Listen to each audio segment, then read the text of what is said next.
முன்னொரு காலத்துல ஒரு ராஜா ஒருத்தர் இருந்தான். அவனுக்கு வேட்டையாடுறதுன்னா உயிர்.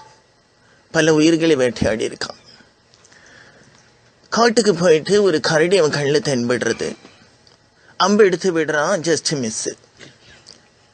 கரடி உடனே அவனுக்கு ஒழுங்கு காட்டிட்டு அவன் முன்னால வந்து அவுத்து போட்டு நின்று, உனக்கு சுடவே தெரியல, நீ ஊம்பு அப்படிங்கிறது.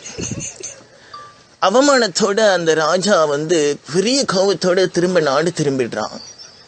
மறுநாள் காலையில அந்த கரடியை இப்ப எப்படியாவது நான் கொன்னே ஆகணும்னு சொல்லிட்டு காலையில ஒரு 5:30 மணிக்கெல்லாம் டிஃபனை கட்டிக்கிட்டு போயிடுறான்.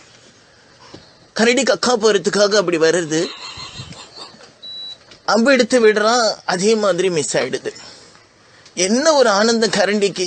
தகதகன்னு குதிச்சு ஓடி வந்து அவன் முன்னால பூளை காமிச்சது, ஊம்பிடா அப்படின்னு சொல்லிச்சு. அவனும் வேற வழி இல்லாம ஊம்பிட்டு திரும்ப போயிடுறான். மறுபடியும் அவனுடைய கோபம் கடலா எரியுது அவன் மனசுக்குள்ள. மறுநாளும் வரான், அதே மாதிரி அம்பை விடுறான், அதே மாதிரி மிஸ் ஆகுது. கரடி வருது, ஊம்பிடான்னு சொல்லுது, ஊம்பிடுறான். மறுநாள் இன்னைக்கு அந்த கரடியை கொன்னே ஆகணும் அப்படின்ற ஒரு நோக்கத்தோட அவன் வரான். அதே மாதிரி எய்மிங் பண்றான், அம்பு போறது, ஜஸ்ட் மிஸ், ஒரு நூல்ல மிஸ் ஆயிடுறது. கரடி வந்து நின்னுட்டு ஒரு வார்த்தை கேட்கறது அந்த ராஜாவை பார்த்து, நீ என்ன சுட வரியா இல்லை என் பூளை ஊம்ப வரியாடா?